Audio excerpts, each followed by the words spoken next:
Halo teman-teman semua, kali ini mari kita belajar cara menggunakan pivot table untuk mengolah data berskala besar. Sebelum ke pembahasan, silakan download dulu contoh data yang sudah saya sediakan. Kalian bisa buka filenya, lalu tekan Ctrl dan panah ke bawah untuk mengetahui berapa jumlah data. Di sini ada sekitar 34.000 lebih data. Kalau dianalisis secara manual, tentu saja akan lama. Terus, kalau kalian tekan Ctrl dan panah ke atas gini, sekilas kita bisa melihat ada data customer, data produk, jumlah order, lalu total penjualan, dan total harga pokok. Tapi, ini semua masih berupa data yang belum jelas detail informasinya, karena belum kita olah. Nah, supaya data bisa menampilkan informasi penting, kalian perlu mengolah data ini dengan pivot table. Fitur pivot table bisa kalian lihat pada bagian insert. Teman-teman cukup klik pivot table. Maka bisa kalian lihat pada bagian table or range, seluruh judul dan isi tabel berhasil dipilih secara otomatis. Nah, sekarang kalian bisa memilih mau menyimpan pivot table di mana. Apakah di worksheet baru atau di worksheet yang sudah ada. Karena di sini hanya ada satu worksheet, kita pilih yang baru saja. Teman-teman klik New Worksheet, lalu OK.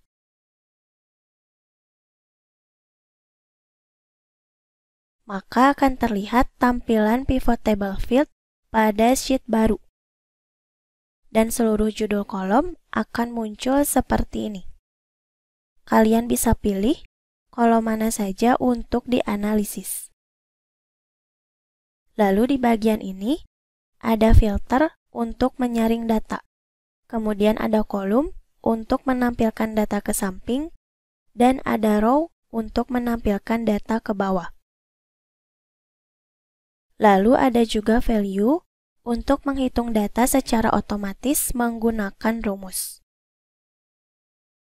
Supaya lebih mudah dipahami, langsung saja kita praktekkan.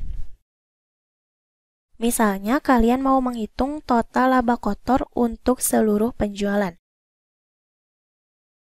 Berarti, teman-teman butuh data tahun, kalian drag dulu ke bagian rows. Lalu data kategori produk, dan subkategori produk. Semuanya ditempatkan di bagian rows.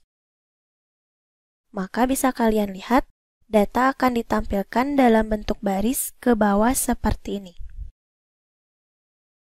Lalu, karena mau menghitung laba kotor, berarti kalian butuh data total penjualan dikurangi dengan harga pokok. Teman-teman harus ingat, setiap data yang mau dihitung dengan rumus harus kalian drag ke bagian value.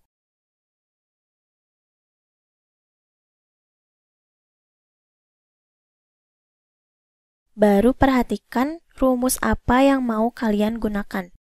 Karena di sini kita mau menghitung total penjualan dan total harga pokok untuk setiap produk, maka kalian perlu rumus sum.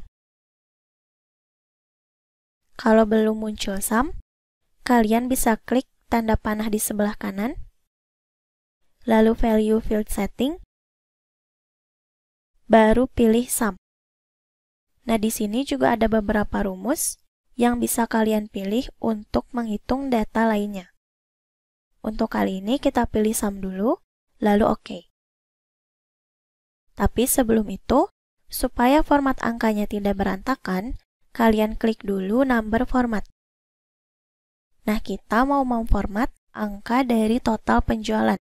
Maka kalian bisa pilih mau pakai currency atau accounting. Untuk kali ini kita pilih accounting dulu, lalu jangan lupa mata uangnya adalah Rp. Lalu OK. Kemudian OK lagi. maka format angkanya sekarang jadi lebih rapi. Silahkan kalian ubah juga format angka untuk harga pokok. Caranya masih sama seperti ini.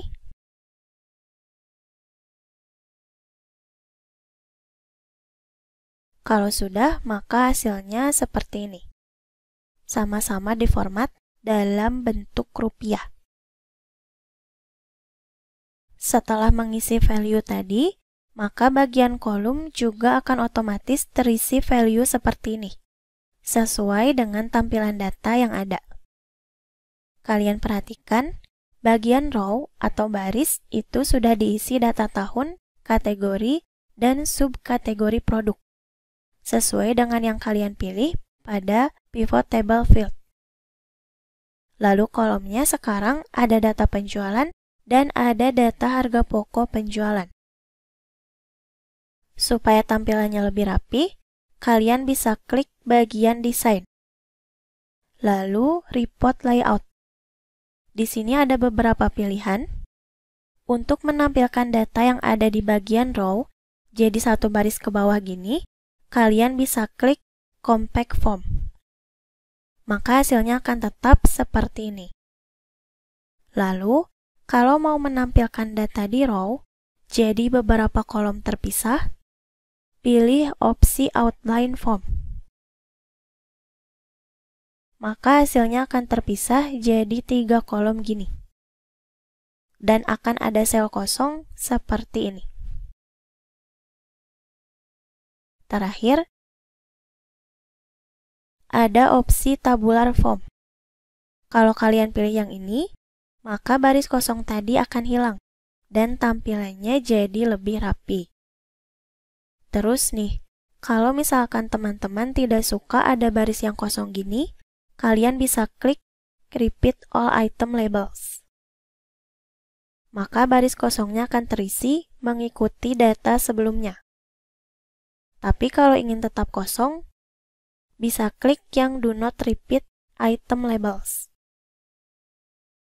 Lalu perhatikan di sini, setiap kategori produk itu ada totalnya. Kalau kalian tidak mau tampilan yang seperti ini, dan hanya ingin total ada di bagian paling bawah saja, cukup klik subtotals. Pilih do not show subtotals. Maka sekarang totalnya tidak akan ditampilkan lagi.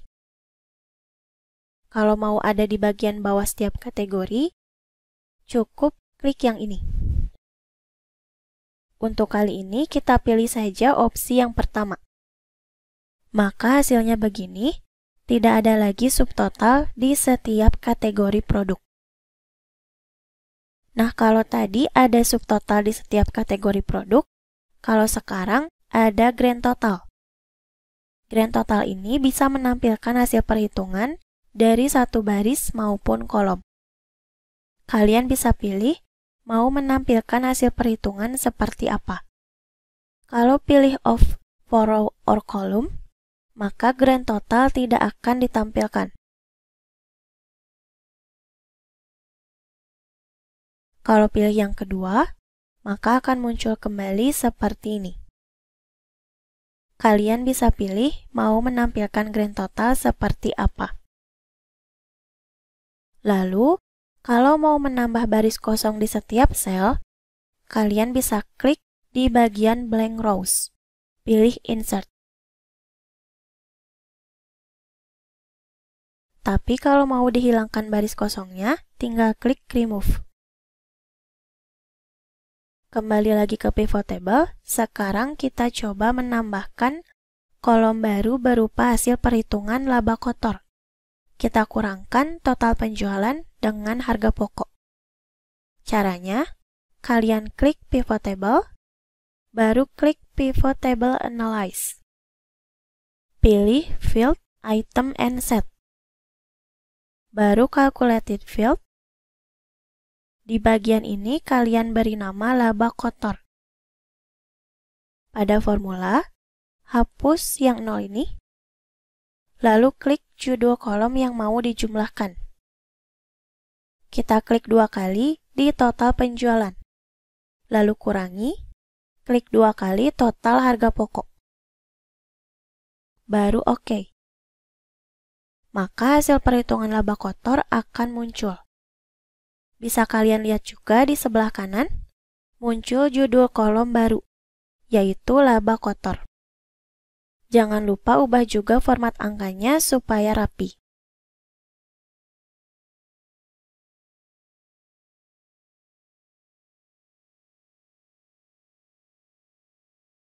Lalu pada Pivot Table Analyze, kalian bisa memberi nama pivot table ini.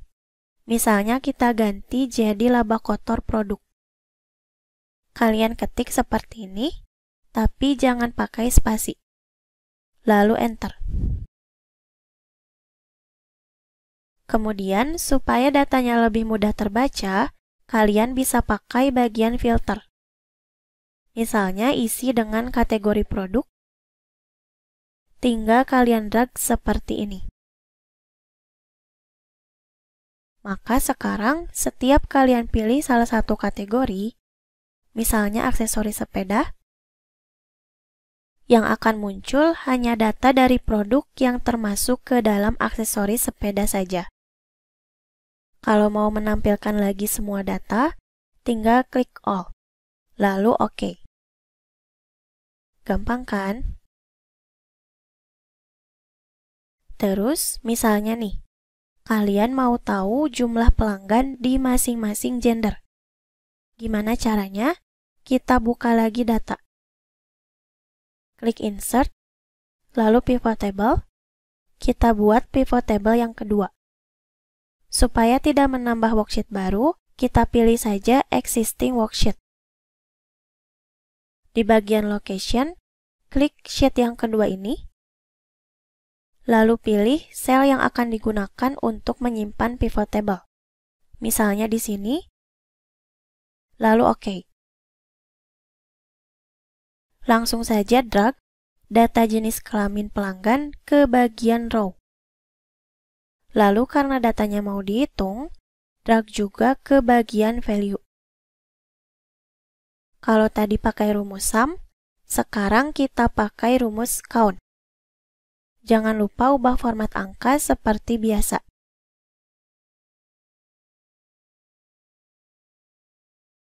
Tapi kali ini kita pilih yang number. Checklist separator supaya angka dipisahkan oleh tanda titik. Baru OK. Maka muncul hasilnya seperti ini. Lalu bagaimana kalau misalnya di data ini ada perubahan? Data pertama sampai ketiga, misalkan seharusnya itu pelanggan laki-laki, bukan perempuan. Maka tinggal kalian ganti aja di tabel gini. Buka lagi sheet yang ada di Pivot Table. Klik tabelnya, lalu Pivot Table Analyze, kalian klik Refresh. Maka bisa kalian lihat, data jumlah pelanggan itu otomatis langsung berubah. Pokoknya, setiap kali ada perubahan di sumber data, cukup klik refresh saja seperti ini. Kalian bisa juga mengubah data ini ke dalam chart. Tinggal diklik pivot table-nya, lalu Pivot Table Analyze. Pilih Pivot Chart. Kita pakai yang pie chart. Baru OK. Kalian klik ini, klik kanan mouse, pilih Hide All Field Buttons on Chart. Jangan lupa beri judul, misalnya jumlah pelanggan sesuai gender. Supaya lebih rapi, kalian klik chartnya seperti ini, lalu klik tanda tambah, checklist data labels. Pilih More Option, baru checklist value dan percentage. Untuk menampilkan total angka dan persentasenya seperti ini. Yang ini tidak usah kalian checklist. Lalu perhatikan, di sini data dan persentase itu dipisahkan oleh titik koma. Supaya persentase ada di bawah jumlah data, kalian klik New Line. Baru pilih mau memposisikan data di mana. Apakah di tengah, di dalam chart, di luar chart, atau di ujung seperti ini. Kita pilih aja yang center, lalu close. Kalian bisa juga klik bagian ini untuk memilih desain chart. Lalu bagian color untuk memilih warna.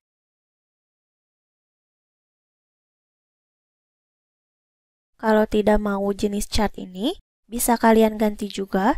Caranya tinggal klik chart, desain, klik bagian ini, lalu kalian ganti ke jenis chart yang kalian mau.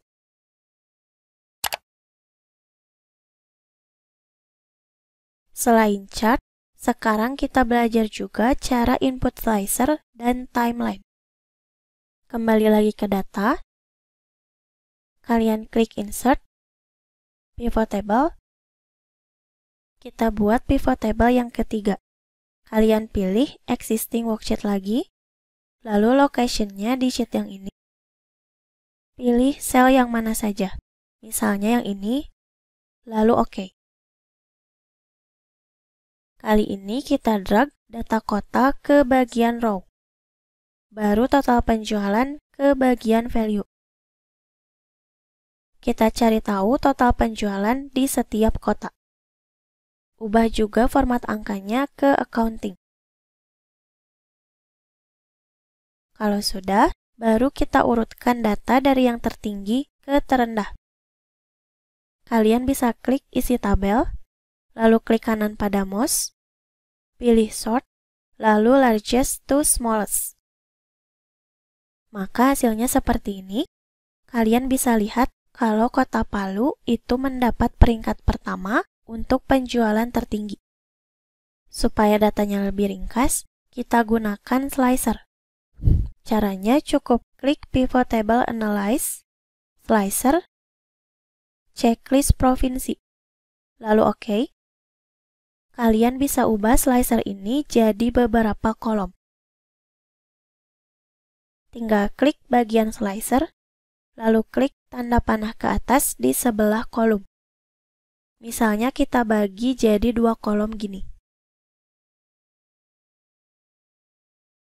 Sekarang, setiap kali kalian klik salah satu provinsi, misalnya Provinsi Jawa Barat, maka yang muncul hanya data penjualan di seluruh kota pada Provinsi Jawa Barat saja. Kalian bisa klik juga data di provinsi lainnya untuk mengetahui total penjualan di setiap kota pada provinsi tersebut. Lalu kalau mau mengembalikan data ke tampilan awal, klik aja clear filter. Lalu kalian bisa juga input timeline. Timeline ini berfungsi menampilkan data sesuai tahun, bulan, kuartal, hingga hari. Caranya klik isi tabel, lalu pivot table analyze, insert timeline, checklist, baru OK. Kita pilih berdasarkan bulan dulu, lalu tinggal kalian pilih mau melihat data di bulan apa. Misalnya di bulan Januari tahun 2022. Klik ini, maka yang muncul hanya total penjualan di bulan Januari 2022 pada setiap kota. Lalu, kalau kalian klik juga slicer, misalnya Provinsi Jawa Tengah, maka sekarang yang muncul adalah penjualan di bulan Januari 2022 pada seluruh kota di Provinsi Jawa Tengah saja. Kemudian nih, kalau kalian pilih berdasarkan tahun, saat klik 2022, maka yang muncul adalah data penjualan di tahun 2022 saja. Seperti biasa, untuk mengembalikan data tinggal kalian klik clear filter. Nah, selain 3 pivot table ini, kalian bisa juga membuat pivot table selanjutnya untuk mengetahui informasi yang kalian butuhkan dari data tadi. Terima kasih dan semoga bermanfaat.